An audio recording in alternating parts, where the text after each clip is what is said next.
வணக்கம் மக்களே. நாம் இன்றைக்கி அமரர் கல்கியோட சிறுகதைகள் தொகுப்பு பார்க்க போகிறோம். இவர் நிறைய கதைகள் எழுதியிருக்காரு. அது படிக்க மனசுக்கு ரொம்ப கஷ்டமாக இருக்குது. உண்மையாகவே நடந்திருக்கிற கதைகள் இவர் எழுதியிருக்காரு. படிக்கிறப்போ இது இப்படியெல்லாம் நடந்திருக்கா அப்படிங்கிற எண்ணம் மனதுக்குள்ளே ஓடுது. அதில் ஒரு கதை இன்றைக்கி பார்க்க போகிறோம், கேதாரியின் தாயார். இதில் கேதாரி அப்படிங்கிறது ஒரு பையன், பிராமணர் பையன். அவங்க அம்மா பேர் பாகிரதி அம்மாமி. இவங்க 2 பேர்த்துக்கமான கதை இந்த கதை. இதில் இவங்க என்னெல்லாம் கஷ்டப்படுறாங்க, எப்படியெல்லாம் வாழ்ந்தாங்க அப்படிங்கிறது இவர் கொடுத்துருக்காரு. பிராமணர்கள் எப்படியெல்லாம் வாழ்ந்திருக்காங்க அப்படிங்கிறத பற்றி இதில் இவர் சொல்லியிருக்காரு. வாங்க நம்ம கதைக்குள்ளே போவோம். இப்போது இந்த பாகிரதி அம்மாமி மற்றும் கேதாரி இவங்க 2 பேரும் அம்மா பையன். இவங்க திருச்சிராப்பள்ளிக்கு இப்போது வந்திருக்காங்க. மாத்ருபூதம் அப்படிங்கிற இடத்துக்கு இப்போ சேர்ந்துருக்காங்க. அப்போ அவங்க வர்ற வீட்டுக்கு எகுத்தாப்படி ஒரு வீடு இருக்குது. அதில் சங்கரா அப்படிங்கிற ஒரு சின்ன பையன் அவங்க பெற்றோரோட வாழ்ந்துட்டு வர்றாங்க. சங்கர் இவங்க வர்றதை பார்க்குறாரு, அந்த பையனை பார்க்குறாரு. ரொம்ப பிடிச்சி போயிடுது கேதாரியை. அவங்க வீட்டுக்கு எதிர்ப்புறமாக தங்கியிருக்கிறனால அவங்க 2 பேரும் ஃப்ரெண்ட்ஸ் ஆகிக்கிறாங்க. அவங்க வர்றதை யார் யார் வர்றாங்கன்னா, தாத்தா பாட்டி அம்மாமி ஒரு பையன். பழைய தகரப்பெட்டிகளோட மூட்டை முடிச்சுகளோடு வர்றாங்க. அவன் தங்கக்காப்பு போட்டிருக்கான். அந்த பையன் தலை பின்னிட்டுருக்காங்க. குள்ளா வச்சுட்டும் வர்றாங்க. அதை பார்த்து இவன் ஆச்சரியமாக பார்த்துட்ருக்கான். குடுமி போட்டிருக்கனால ஆச்சரியமாக இந்த சங்கர் பார்த்துட்ருக்காங்க. அந்த பையன் தான் கேதாரி. அவன் தான் கேதாரி. அவனுக்கு முதல் தடவை பேசணுன்னே அவனுக்கு பிடிச்சி போச்சு. எதை பார்த்தாலும் அந்த கேதாரி ஆச்சரியமாக தான் பார்த்துட்ருக்காங்க. ஏன்னா அவங்க பட்டிக்காட்டிலேருந்து வந்திருக்காங்க. ஸோ எதை பார்த்தாலும் ஒரே ஆச்சரியமாக நின்று பார்த்துட்ருக்காங்க. அதை இந்த சங்கரா பார்க்குறாரு. இப்போ 2 பேரும் ஃப்ரெண்ட்ஸ் ஆகிக்கிறாங்க. சங்கரா படிக்கிற அதே ஸ்கூலில் தான் கேதாரியும் சேர்க்குறாங்க. கேதாரி படிப்பில் நல்ல பையன். இந்த சங்கர் குறும்புத்தனமான பையன், ரவுடி அப்படின்னு வச்சுக்கலாம். ஆனால் கேதாரி படிப்பில் ரொம்ப கெட்டிக்காரன். கேதாரி ஐயர் பையனாக இருக்கிறனால எல்லா பசங்களும் கலாய்க்கிறதுக்கு வருவாங்க. ஆனால் இந்த சங்கரா விட மாட்டான். அவனை பார்த்தாலே எல்லாம் பயந்து ஓடுவாங்க, அந்தளவுக்கு ரவுடி. இப்போ திருச்சி 3 வருஷம் ஆச்சு. அப்போ அவங்க தாத்தா இறந்துட்டாங்க. எல்லாமே கையில் இருந்த பணம் எல்லாமே செலவாயிடுச்சு. அவங்க என்ன பண்ணுறதுனே தெரியல. சாப்பாட்டுக்கு ஊரில் விளையிற நெல்லை வச்சு சாப்பிட்டுக்கலாம். ஆனால் மற்ற செலவுகளுக்கெல்லாம் என்ன பண்ணுறதுன்னு அவங்களுக்கு தெரியல. அதனால அவங்க அம்மாவும் அவங்க பாட்டியும் அப்பளம் விற்க ஆரம்பிக்கிறாங்க. அவங்க அப்பளம் விற்று வர பணத்தில் குடும்பத்தை நடத்திட்டு வர்றாங்க. இந்த சங்கராவுக்கு ரொம்ப பிரியம் ஏற்படுது அவங்க குடும்பத்து மேலே. நல்லா பாசமாக பார்த்துக்கிறானு, அப்பளம் விற்கிறக்கெல்லாம் ஹெல்ப் பண்ணுறானு இந்த சங்கரா. நல்லா ஃப்ரெண்ட்ஸ் ஆகிக்கிட்டாங்க 2 வீட்டாருமே. அப்புறம் அவங்க பாட்டியும் கொஞ்சம் காலத்தில் இறந்துடுறாங்க. இப்போது கேதாரியும் அவங்க தாயார் பக்ரீதி அம்மாவும் தான் வாழ்ந்துட்டு வர்றாங்க. கேதாரி நல்லபடியாக படிக்கிறான்.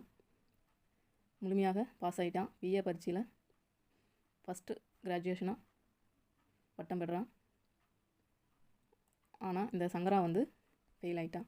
அந்த வெக்கமெல்லாம் இல்லை, நம்ம ஃப்ரெண்டு பாஸ் ஆகிட்டான் அப்படிங்கிற ஒரு திருப்தியில் இருக்கிறான்னு. இப்போ கேதாரிக்கு காலேஜ் வகுப்பு முடிச்சிட்டான். இப்போது பெண் பெற்றோர்களாக அவன்கிட்ட கேட்க வராங்க, பையன் கேட்குறாங்க திருமணத்துக்கு. ஆனால் அவங்க அம்மா ஒரே பிடிவாதமாக இருக்காங்க, கட்டி கொடுக்கறது இல்லை அப்படின்னு. அப்பளம் விற்றாலும் விற்பனே தவிர இந்த வயசில் என் பையனை கட்டி கொடுக்க மாட்டேன் அப்படின்னு சொல்லி அவர் வைராக்கியத்தில் இருக்கான். அவனை ரொம்ப படிக்க வைக்கணும்னு நினைக்கிறான். இப்போ அவனுக்கு பிஏ முடிச்சிச்சு. கல்யாணத்தை பற்றி யோசிக்க வேண்டிய நேரம் ஆகிடுச்சு. அப்போ மணிப்புரம் பண்ணையார் அவங்க காலேஜோட ஒரு அங்கமாக இருக்கிறாரு. காலேஜ் சங்கத்தில் ஒரு உறுப்பினராக இருக்கார். அவர் கேதாரியை பார்த்துட்டு இந்த பையனை நம்ம பிள்ளைக்கு கட்டிக்கலாம் அப்படின்னு நினைக்கிறாரு. அவர் நினச்ச மாதிரியே போய் மாப்பிள்ளை கேட்குறாரு. அவங்க அம்மா கிட்ட போய் என் பொண்ணை கட்டிக்கிறீங்களா அப்படின்னு சொல்லி கேட்குறாரு. அவங்க அவங்க அம்மா என்ன சொல்லியிருக்காங்கன்னா, அவங்க அப்படியே பிரமிச்சு போய் நிற்கிறாங்க. நம்ம பையனுக்கு இந்த மாதிரி ஒரு இடத்துல பொண்ணு கேட்குறாங்க அப்படின்ட்டு. உனக்கு என்ன வேணும் சொல்லு அப்படின்னு சொல்லி அவர் கேட்குறாரு. அந்த பண்ணையார் கேட்குறாரு. ஆனால் இவன் காசு பொருள் எதுவுமே கேட்கல. அதுக்கு பதிலாக கேதாரியை வந்து ஐசிஎஸ்க்கு படிக்க வைங்க அப்படின்னு கேட்குறான். அவர் வந்து யோசிக்கிறாரு. பிள்ளை கட்டி கொடுத்துட்டு எப்படி வந்து அது வந்து வேறு இடத்துல போய் தான் படிக்கணும், இங்கே படிக்கிறது இடம் இல்லை, அதனால் வேறு இடத்துக்கு போய் படிக்கணும், அதை யோசிக்கிறாரு. அவர் எல்லாத்தையுமே ஆலோசித்து அவர் சரின்னு சொல்லிடுறாரு. இப்போ 2 பேர்த்துக்கும் திருமண ஏற்பாடு நடக்குது. அப்போ வந்து அந்த திருமணத்துக்கு முன்னாடியே அம்மாமி அவள் வந்து என்ன சொல்கிறான்னா, நீ போய் பிள்ளைய பார்த்து பிடிச்சிருந்தா நீ கல்யாணம் பண்ணு அப்படின்னு சொல்கிறான். அதுக்கு இவன் சொல்கிறான், அம்மா நீ எந்த பொண்ணை சொன்னாலும் நான் கல்யாணம் பண்ணிக்கிறேன் அப்படின்னு சொல்லி இந்த கேதாரி சொல்கிறான். அதெல்லாம் முடியாது, நீ போய் பாரு அப்படின்னு சொல்கிறான். உங்கள் அப்பா பண்ண தப்ப நீயும் பண்ணாத அப்படின்னு சொல்கிறான். அவனுக்கு அப்பா இருக்குது, ஆனால் அவனுக்கு அப்பா ஞாபகமே இல்லாமல் வளர்த்துருக்கான். அவங்க அப்பா வந்து இந்த கேதாரி 3 வயசாக இருக்கும்போதே விட்டுட்டு வேறொரு நாடக பெண் கூட தூர விட்டே ஓடிடுறான். அதனால் இவன் ரொம்ப கஷ்டப்பட்டு இவனை வளர்த்துருக்கிறான்.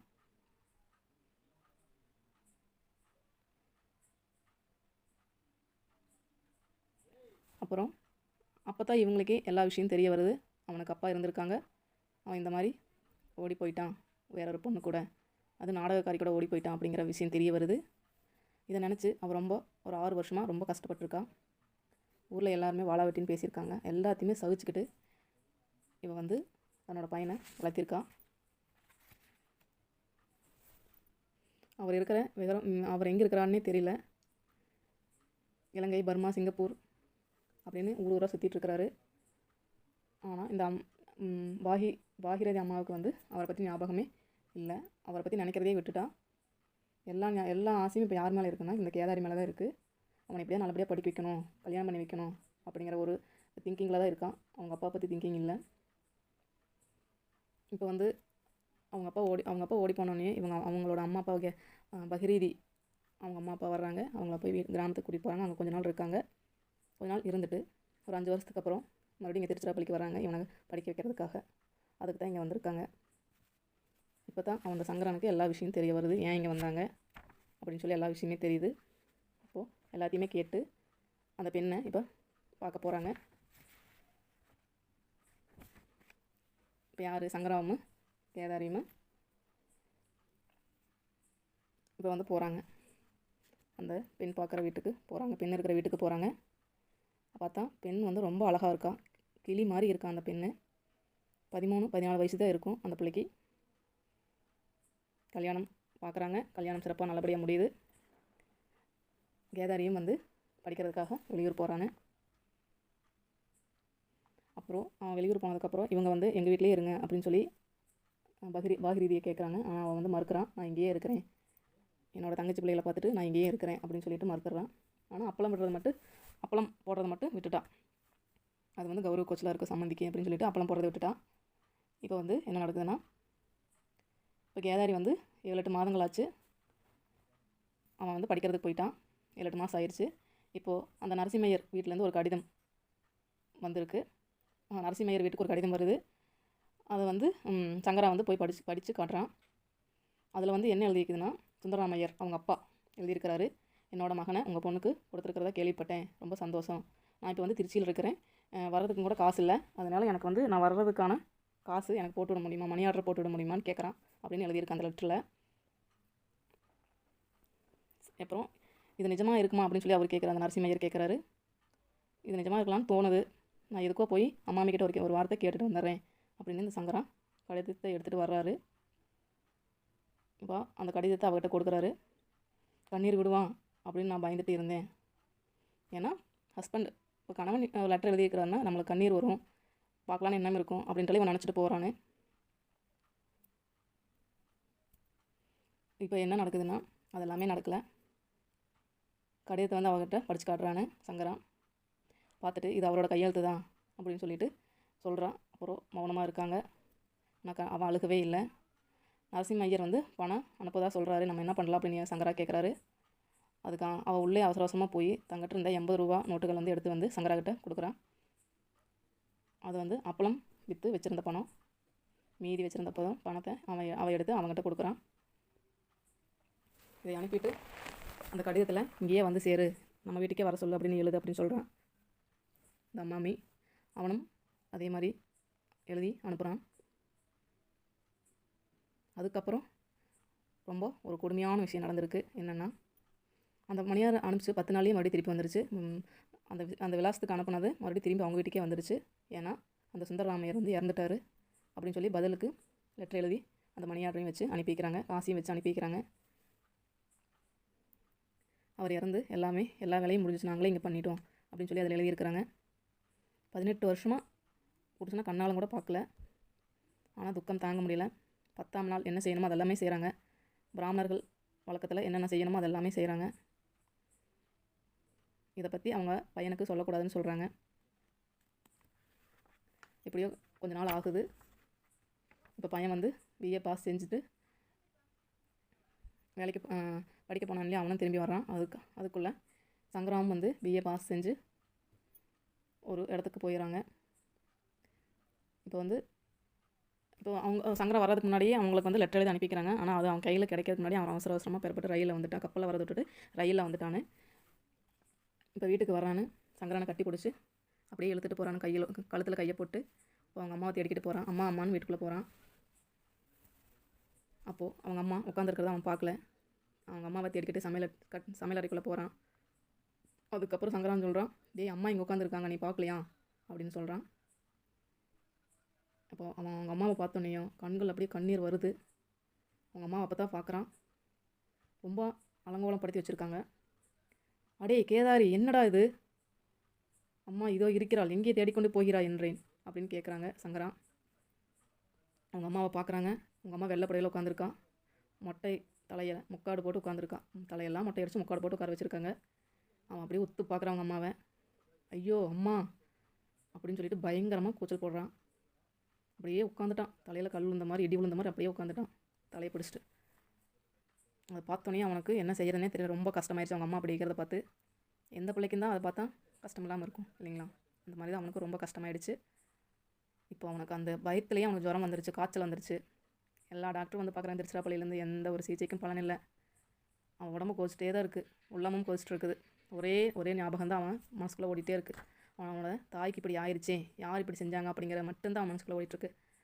என்னடா சாஸ்திரம் இது, அவரே எங்களை அனாதையாக விட்டுட்டு போயிட்டாரு, அவருக்காக எங்கள் அம்மா ஏன் மொட்டை அடிச்சுக்கணும், இது யார் சொல்லி எங்கள் அம்மா இப்படி பண்ணாங்க, அந்த சாஸ்திரத்தையெல்லாம் கொண்டு வா, தீயில போட்டு கொளுத்தலாம் அப்படின்னு ஆவேசத்தோடு பேசுகிறாரு இந்த கேதாரி. என்னோடய தாயார் ரொம்ப புத்திசாலி, இது யார் இந்த முட்டாள்தனத்துக்கெல்லாம் ஒத்துக்கொண்டாங்க, என் தாயார் யார் இப்படியெல்லாம் கட்டாயப்படுத்தி உட்கார வச்சுருக்காங்க அப்படின்னு சொல்லிட்டு அவனுக்கு வாய்க்கு வந்ததெல்லாமே பேசுகிறான். நான் வந்து பெரிய இடத்துல கல்யாணம் பண்ணிக்கிறனால அவங்க ஏதாவது சொல்லி எங்கள் அம்மாவை இப்படி உட்கார வச்சுருக்காங்களா அப்படின்னு வாய்க்கு வந்தது எல்லாமே பேசுகிறான்னு. இப்போது 2 வேலைக்காரர்கள் வந்து பேசிட்டு போகிறாங்க வீட்டுக்கு வெளியில். அவன் கேட்குறான், அண்ணே சீக்கிரமாக வானே, சீக்கிரமாக போகலாம், மொட்டை பாப்பாத்தி வந்துடுவா அப்படின்னு சொல்கிறாங்க. அவன் மூஞ்சில் முடித்தாலே எதுவுமே விளங்காது அப்படின்னு சொல்கிறாங்க. அது இவன் காதில் கேட்குறது ரொம்ப கஷ்டப்படுறான். ஒரு காலத்தில் எங்கள் அம்மா மூஞ்சில் முடித்தா நல்லதுன்னு சொன்னாங்க, இப்போ எங்கள் அம்மா மூஞ்சில் முடித்தா கெட்டதுன்னு சொல்கிறாங்க அப்படின்னு சொல்லிட்டு புலம்புறான்னு. எவ்வளவோ சமாதானம் சொல்லியும் அதை கேட்கல அவன். யார் பேச்சையும் அவன் கேட்கல கேதாரி. நான் மட்டும் சங்கரா கிட்ட சொல்கிறேன், நான் மட்டும் பொழைச்சிட்டுன்னா இந்த பிராமண சாஸ்திரத்திலெல்லாம் தீயில எரிப்பேன். யார் வந்து புருஷன் இழந்தால் தலையில் மொட்டை அடிக்க சொன்னாங்க அப்படின்னு ஒரு கிளர்ச்சியே செய்வேன், ஒரு போராட்டமே நடத்துவேன், இனியெல்லாம் இது வேண்டவே வேண்டான்னு ஒரு போராட்டமே நடத்துவேன் அப்படின்னு சொல்கிறான்னு. அவன் படித்து அப்படிலாம் யோசிக்கிறான் அப்படிங்கிறத இங்கே தெரியப்படுத்துகிறாங்க. ஆனால் அவனோட துரதிருஷ்டவசம் அவன் வந்து அப்போ இறந்துடுறான். அவனுக்கு அவங்க அம்மாவை நினச்சே இப்போ இறந்துட்டான். அவன் உடலும் குணமாகலை, எல்லாமே இப்போ செத்து போச்சு. அவனால் எதுவுமே செய்ய முடியல. இப்போது அவங்க மாமனார் கேட்குறான், கேதாரியோட மாமனார் வந்து சங்கரா கிட்ட கேதாரியோட ஃபோட்டோ இருந்தால் ஒன்று கொண்டு வா அப்படின்னு சொல்லி கேட்குறாரு. அவர்கிட்ட இருக்க ஒரு ஃபோட்டோ, அவங்க 2 பேர் இருந்த ஃபோட்டோ ஒன்று இருக்குது. அதில் சங்கரா மட்டும் வெட்டிட்டு கேதாரியோட புகைப்படத்தை கொண்டு போய் கொடுக்குறாரு அங்கே. அப்போ கொடுக்குறதுக்கு போகும்போது அங்கே பார்த்தோம்னா ஒரு அதிர்ச்சி அவங்களுக்கே காத்திருக்கு. என்னென்னா, கேதாரியோட மனைவி இருக்காங்க இல்லையா, அவங்கள பார்க்குறாரு. அவங்களுக்கு என்ன பண்ணி வச்சுருக்காங்க, கேதாரி இறந்ததுனால அவங்களையும் மொட்டையடித்து வெள்ளைப்படவை கட்டி உட்கார வச்சுருக்காங்க. அது பார்த்ததே இவருக்கு ரொம்ப அதிர்ச்சி ஆகிடுச்சு, ரொம்ப கவலை ஆயிடுச்சு. அந்த பிள்ளைக்கு வயசு சின்ன வயசு, கிளி மாதிரி இருந்த பொண்ணை இப்படி உட்கார வச்சுருக்காங்களே அப்படின்ட்டு ரொம்ப கஷ்டப்படுறாரு. இதோட இந்த கதையை முடிக்கிறாரு. இதில் என்ன சொல்கிறாங்கன்னா, பிராமணர்கள் இவ்வளோ கஷ்டத்தை அனுபவிச்சிருக்காங்க. புருஷன் இறந்தோன்னையும் தலையில் தன்னைத்தானே வருத்திட்டு தலையில் மொட்டையடித்து வெள்ளைப்படவை கட்டி உட்கார வச்சுருவாங்க வீட்டுக்குள்ளே. இந்த சம்பிரதாயம் நடந்துகிட்டு இருந்திருக்கு. அதை தான் இவர் எழுதியிருக்கார், இதில் சுட்டி காட்டியிருக்கார். இது படிக்கிறதுக்கு ரொம்ப ஒரு கஷ்டமான பகுதியாக இருக்குது. கண்ணில் தண்ணி வர அளவுக்கு இந்த கதை இருந்திருக்கு. இந்த மாதிரி பெண்கள்லாம் இருந்திருக்காங்க. இதெல்லாமே இப்போ ஒழிஞ்சிருச்சு. இருந்தாலும் நம்ம பெண்கள், அது பிராமண பெண்கள் எவ்வளவோ கஷ்டப்பட்டுருக்காங்க அப்படிங்கிறத இவர் சுட்டி காட்டியிருக்கிறாரு. இப்போ நம்மளுக்கு நியூ இயர் வரப்போகுது, 2025 ஸ்டார்ட் ஆக போகுது. நாம் நமக்குள்ளே இருக்கிற பழசு எல்லாத்தையுமே உடச்சிட்டு புது எண்ணங்களை புகுத்தி சந்தோஷமாக வாழுங்கள். எந்த ஒரு எதிர்மறை நேர்மறை எண்ணங்களும் வேண்டாம். நல்ல எண்ணங்களை வச்சு நல்லபடியாக வாழ்க்கையை நடத்தலான்னு ஒரு முடிவு எடுங்க. யாரையும் கஷ்டப்படுத்தி வாழாதீங்க அப்படிங்கிற ஒரு முடிவு நீங்கள் உங்களுக்குள்ளே எடுங்க. ஒரு சபதம் போடுங்க. எப்படியெல்லாம் இந்த நியூ இயர்லேருந்து இருக்கலாம் அப்படிங்கிறது நீங்கள் ஒரு சபதமாக எடுத்து செயல்படுங்க அப்படின்னு நான் இங்கே பதிவு பண்ணுறேன். இந்த அம்மாமி மாதிரி எத்தனையோ அம்மாமிகள் கஷ்டப்படுறாங்க. அது எல்லாமே ஒரு தனிநபரால் முடியாது. ஒவ்வொருவருக்கும் ஒரு உணர்ச்சி இருக்கணும். அது இந்த புத்தாண்டுலேருந்து தொடங்குங்கள் அப்படின்னு பதிவு பண்ணிக்கிறேன். மீண்டும் அடுத்த ஒரு பகுதியில் சந்திக்கிறேன். நன்றி மக்களே. இனிய ஆங்கில புத்தாண்டு நல்வாழ்த்துக்கள்.